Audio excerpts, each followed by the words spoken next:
Hello everyone, welcome to G-Pod Class 8. It's me, Nafi. എല്ലാവർക്കും മക്കളെ G-Pod 8ാം ക്ലാസ്സിലേക്ക് സ്വാഗതം. ഞാൻ നിങ്ങളുടെ Nafi.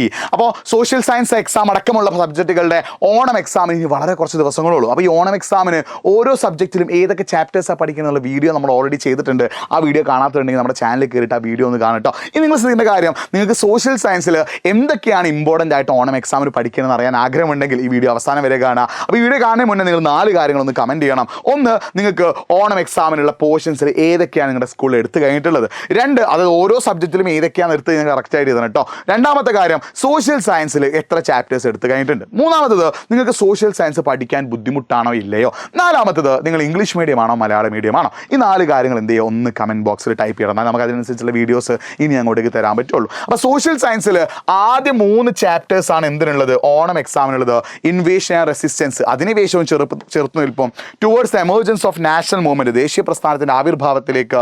And movement of earth rotation and revolution, ഭൂമിയുടെ ചലനങ്ങൾ, ഭ്രമണവും പരിക്രമണവും. ഈ 3 ചാപ്റ്റേഴ്സാണ് എന്തിനുള്ളത്, ഓണം എക്സാമിന് നിങ്ങൾക്ക് പഠിക്കാനുള്ളത്. ഇനി ഇവിടെ ശ്രദ്ധിച്ചോ, ഇതിൽ ഒന്നാമത്തെ ചാപ്റ്ററിൽ നിങ്ങൾ പഠിച്ചു വെക്കേണ്ടത് കോൺട്രിബ്യൂഷൻ ഓഫ് പോർച്ചുഗീസുകാരുടെ സംഭാവന. കുറേ കാര്യങ്ങൾ നമുക്ക് എന്ത് ചെയ്തിട്ടുണ്ട്, പോർച്ചുഗീസുകാർ തന്നിട്ടുണ്ട്, അത് പഠിച്ചു വെക്കണം. പിന്നെ Dutch and battle of Colachel, ഡച്ചുകാരും കൊളച്ചൽ യുദ്ധവും. ഡച്ചുകാർ കേരളത്തിന് പുറത്തേക്ക് പോകാൻ കാരണമായ യുദ്ധമാണ് ഇത്, കൊളച്ചൽ യുദ്ധം, അത് പഠിച്ചു വെക്കണം. ഹോർത്തോസ് മലബാറിക്കസ് അല്ലേ, അത് എഴുതിയ ആളും അതിൻ്റെ സവിശേഷതയും മറ്റു കാര്യങ്ങൾ പഠിച്ചു വെക്കണം. പിന്നെ ആംഗ്ലോ വാസ് ഉണ്ടല്ലോ, ആംഗ്ലോ യുദ്ധങ്ങൾ, ബ്രിട്ടീഷുകാർ നടത്തിയിട്ടുള്ള ആംഗ്ലോ വാസ് അഥവാ ആംഗ്ലോ യുദ്ധങ്ങളുണ്ട്, ടിപ്പു സുൽത്താൻ അടക്കം നടത്തിയിട്ടുള്ള. അപ്പോൾ ആ യുദ്ധങ്ങളെ കുറിച്ച് നിങ്ങൾ എന്ത് ചെയ്യണം, പഠിച്ചിരിക്കണം. പിന്നെ ബ്രിട്ടീഷുകാർ കൊണ്ടുവന്നിട്ടുള്ള ടാക്സ് പോളിസി അഥവാ നികുതി നയം, മഹൽവാരി, റേത്ത്വാരി, ജമീന്ദാരി, അങ്ങനത്തെ ഒരുപാട് നികുതി വ്യവസ്ഥകളുണ്ടല്ലോ, അതിൻ്റെ ഫീച്ചേഴ്സ് പഠിച്ചു വെക്കണം. പിന്നെ നീലം റിവോൾട്ട്, മുണ്ട റബലിയൻ, ആറ്റിങ്ങൽ റിവോൾട്ട് അല്ലേ, നീലം അല്ല, അതായത് നീലം വിപ്ലവം അഥവാ ഇൻഡിഗോ റിവോൾട്ട് ഉണ്ട്, മുണ്ട റബലിയൻ ഉണ്ട്, അതേപോലെ ആറ്റിങ്ങൽ റിവോൾട്ട് അഥവാ ആറ്റിങ്ങൽ കലാപമുണ്ട്, അത് പഠിച്ചു വെക്കണം. പിന്നെ 1857 revolt, reason people and result അല്ലേ, 1857 കലാപത്തിന് കാരണങ്ങൾ പഠിക്കണം. അത് ഒരുപാട് പേര് പങ്കെടുത്തിട്ടുണ്ട് അല്ലേ, അതായത് താന്തിയ തോപ്പി, ബീഗം ഹസ്രത്ത് മഹൽ, മംഗൾ പാണ്ഡെ, ആ ആളുകളുടെ പേരും അവരെന്തൊക്കെയാണ് ചെയ്തതെന്നും പിന്നെ ഈ കലാപം എങ്ങനെയാണ് അവസാനിച്ചോ നിങ്ങൾ എന്ത് ചെയ്യണം, നിർബന്ധമായിട്ട് പഠിച്ചിരിക്കണം. ഇനി നമ്മൾ രണ്ടാമത്തെ ചാപ്റ്ററിലേക്ക് വരികയാണെങ്കിൽ നമ്മൾ ഇന്ത്യയുടെ സ്വാതന്ത്ര്യമായിട്ട് ബന്ധപ്പെട്ട കാര്യങ്ങളിലേക്ക് അടക്കുകയാണ്.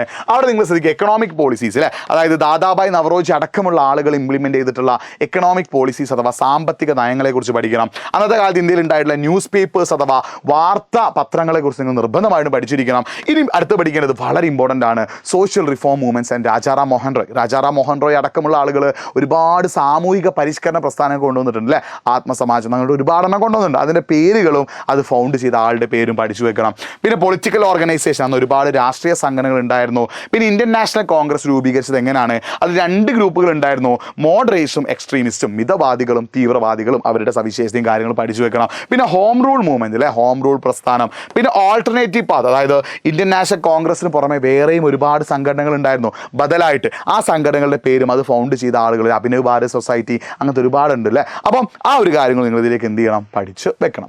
പിന്നെ മൂന്നാമത്തെ ചാപ്റ്റർ കുറച്ച് വലിയ ചാപ്റ്ററാണ്, അത് നിങ്ങൾ ആദ്യം പഠിക്കേണ്ടത് റൊട്ടേഷൻ ആൻഡ് കൊറിയോലിസ് ഫോഴ്സ് ആണ് അല്ലേ, ഭൂമിയുടെ ഭ്രമണം എന്താണെന്നും കൊറിയോലിസ് ബലം എന്താണെന്നും പഠിച്ചു വെക്കണം. പിന്നെ apparent movement of the sun, സൂര്യൻ്റെ അയനം എന്താണെന്ന് പഠിക്കണം. അതിൽ ഏറ്റവും പ്രധാനമായിട്ട് പഠിക്കുന്നത് ഈ 3 ദിവസങ്ങളാണ്, ഇക്വിനോക്സിസ്, സമ്മർ സോൾസ്റ്റേസ്, വിന്റർ സോൾസ്റ്റേസ് അല്ലേ, വിഷുവങ്ങൾ, ഗ്രീഷ്മ അയനാന്ത ദിനം, ശൈത്യ അയനാന്ത ദിനം. ഈ 3 ദിനങ്ങളുടെ പ്രത്യേകത നിങ്ങൾ എന്ത് ചെയ്യണം, പഠിച്ചു വെക്കണം. പിന്നെ സീസൺസ്, ഋതുക്കളുണ്ട്, 4 ഋതുക്കളുണ്ട്, ആ ഋതുക്കളുടെ പ്രത്യേകത നിങ്ങൾ പഠിക്കണം. പിന്നെ കുറച്ച് സമയത്തെക്കുറിച്ച് നമ്മൾ പഠിക്കുന്നുണ്ട്, അതായത് ലോക്കൽ ടൈം, പ്രാദേശിക സമയം, ഗ്രീൻവിച്ച് സമയം, സ്റ്റാൻഡേർഡ് സമയം, ഇന്ത്യൻ സ്റ്റാൻഡേർഡ് ടൈം അല്ലേ, ഇന്ത്യൻ സ്റ്റാൻഡേർഡ് സമയം. അതേപോലെ തന്നെ നമ്മൾ ലാസ്റ്റ് പഠിക്കേണ്ടത് എന്താ, ഇന്റർനാഷണൽ ഡേറ്റ് ലൈൻ അഥവാ അന്താരാഷ്ട്ര ദിനാങ്കരേഖ.